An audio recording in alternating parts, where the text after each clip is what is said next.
Hi, my name is Braden Woodard, and I'm going to be talking about artificial intelligence in game development.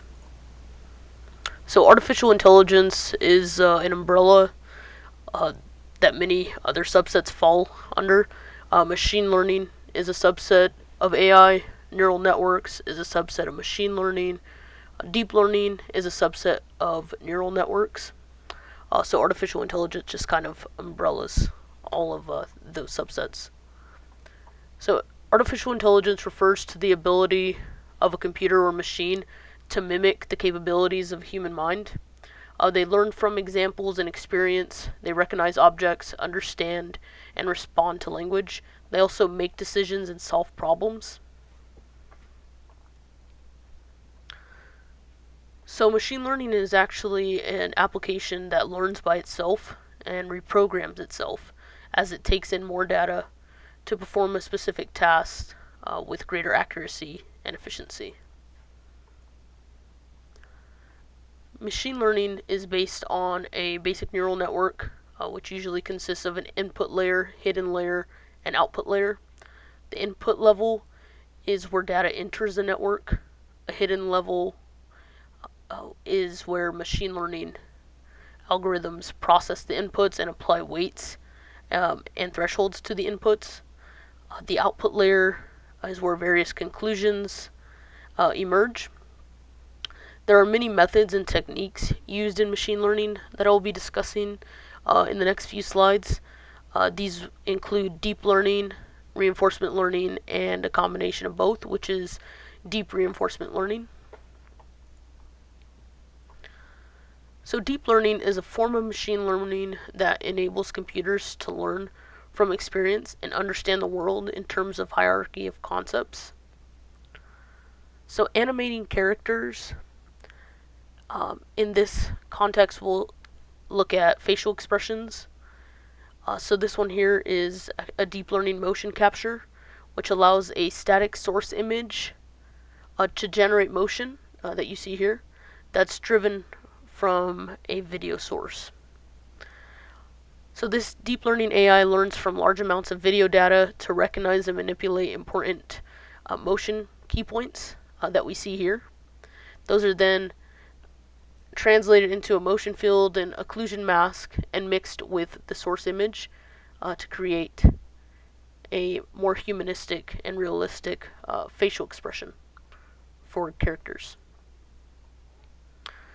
Another deep learning AI that can apply into game development is pretty much pulling from a 2D image, objects or humans from a 2D image, and creating a 3D model. So we can see here, this one here is actually a pixel aligned implicit function, which it takes this input image here and goes through, and this would be the coarse. So this looks at the human body form. These are the fine, which look at the clothing, and when combined, it creates a nice 3D model here that would take quite a bit of time to do by hand. We have this here, which are 2 cups from a 2D image and are produced 3D objects. They can then be mapped and textured with this and look pretty realistic in a game. So the applications would be quick and efficient game object design, and a neat thing would be users would be able to create a realistic character of themselves inside of games instead of using a generic character creation. So reinforcement learning involves an agent interacting with an unknown environment and executing a sequence of actions and learning from observations and rewards received, as well as punishments. The goal of the agent is to maximize the rewards and minimize punishments. And unlike deep learning, where data is presented, the reinforced learning agent learns through experience.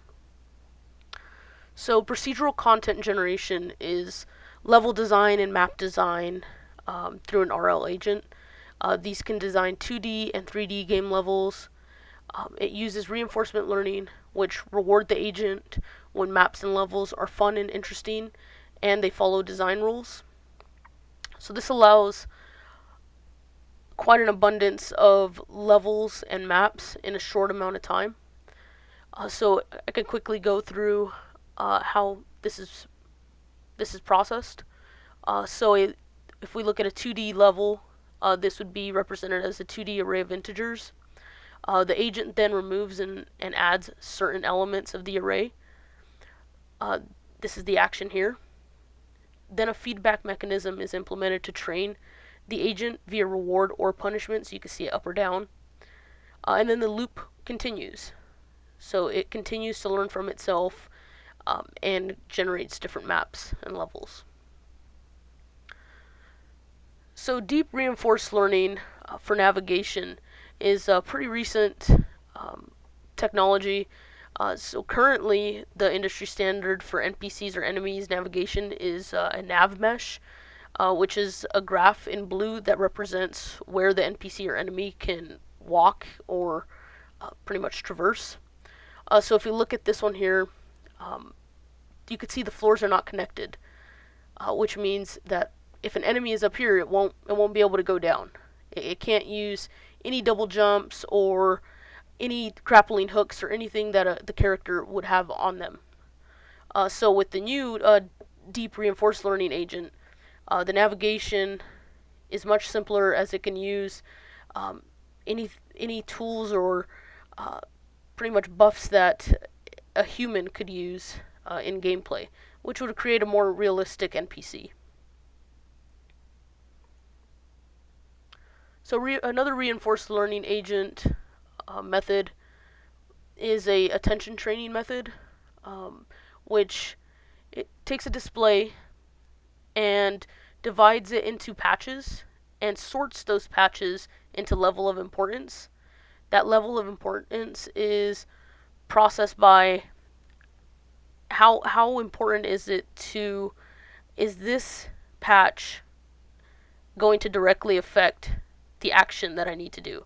So if I need to avoid this obstacle, does the speedometer matter or does the sky matter? So it takes the most important ones, focuses on those, and creates an action in regard to those certain patches.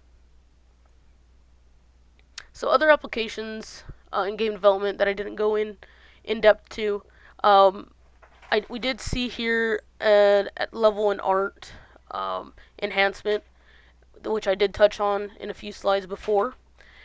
And we can create AI to design environments and objects, but we can also use AI to create more realistic environments by enhancing resolution to make it more realistic. AI can also be used for anti-cheat and fraud detection. It's currently being used in various different games. This can detect whether a player is using a cheating software, and it does that by studying numerous amounts of data of normal gameplay and comparing that data to other players' gameplay. If there's an outlier, then of course that person is cheating. We can also use AI for brand sentiment analysis and social networking monitoring. This allows analyzing mentions and improvement topics. So currently, like with the cyberpunk issue that was going on, we could use AI to monitor those mentions and prioritize those improvements. So character animation, I did touch on that. I only touched on face animation, but what we can actually do is use that same technology to create an animation of an entire body of a character. So these are my references here and my immediate references, and thank you so much.